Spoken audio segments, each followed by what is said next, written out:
Նիկոլ Փաշինյանը վստահ է, որ Վլադիմիր Պուտինին ուղղակի ճիշտ չեն տեղեկացրել Հայաստանի ընտրություններին Ռուսաստանի Դաշնության քաղաքացիների մասնակցության իրավունքի մասին։ Մոսկվայում Փաշինյանի հետ հանդիպմանը Ռուսաստանի Դաշնության նախագահը ասել էր, որ Ռուսաստանը կցանկանար, որ Հայաստանի խորհրդարանական ընտրություններին կարողանային մասնակցել բոլոր ռուսամետ ուժերը։ Նա նաև նշել է, որ այդ մարդկանցից ոմանք անազատության մեջ են չնայած ռուսական անձնագրեր ունեն, ակնարկելով միլիարդատեր Սամվել Կարապետյանին։ Ի պատասխան Փաշինյանը նշել էր, որ Հայաստանի Հանրապետության սահմանադրությունը թույլ չի տալիս այլ քաղաքացիություն ունեցող անձի առաջադրումը։ Փաշինյանը ճեպազրույցի ժամանակ նշել է, որ Ռուսաստանի Դաշնության նախագահը առաջնորդվում է իրեն փոխանցված տեղեկություններով եւ չէր կարող հասցնել ու անձամբ ուսումնասիրել Հայաստանի օրենսդրությունը, իսկ ինքը ներկայացրել է, թե ինչ է իրականում կատարվում Հայաստանում։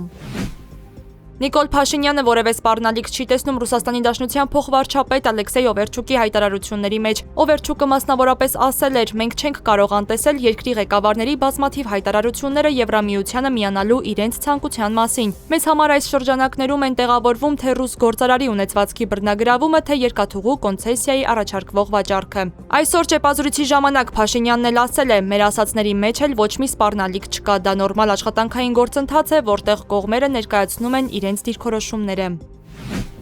Հսկող դատախազը չի բողոքարկել Հայաստանի երրորդ նախագահ Սերժ Սարգսյանի նկատմամբ ընտրված խափանման միջոց բացակայելու արգելքը վերացնելու որոշումը։ Ֆակտոր TV-ի գրավոր հարցմանի պատասխան հայտնել են կառույցից։ Փետրվարին հակակոռուպցիոն դատարանը քննելով Սերժ Սարգսյանի պաշտպանների բողոքը վարույթն իրականացնող մարմնին պարտավորեցրել էր վերացնել Սարգսյանի նկատմամբ ընտրված բացակայելու արգելք խափանման միջոցը։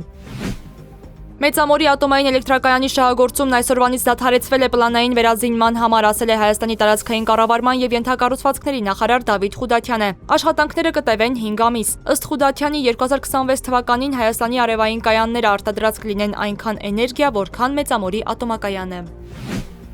Հայաստանում էլեկտրոնային հարթակով տաքսի ծառայություններ իրականացնող վարորդները 2027 թվականի հունվարի 1-ից կներառվեն առողջության համընդհանուր ապահովագրության համակարգում, դառնալով շահառու։ Որոշումն ընդունվել է կառավարության այսօրվա նիստի ժամանակ։ Առողջապահության նախարար Անահիտ Ավանեսյանը նաև տեղեկացրել է, որ անհատ ձեռնարկատերերի համար ապահովագրական վճարների մուծման ժամկետը ապրիլի 20-ից երկարաձգվել է հուլիսի 20-ը։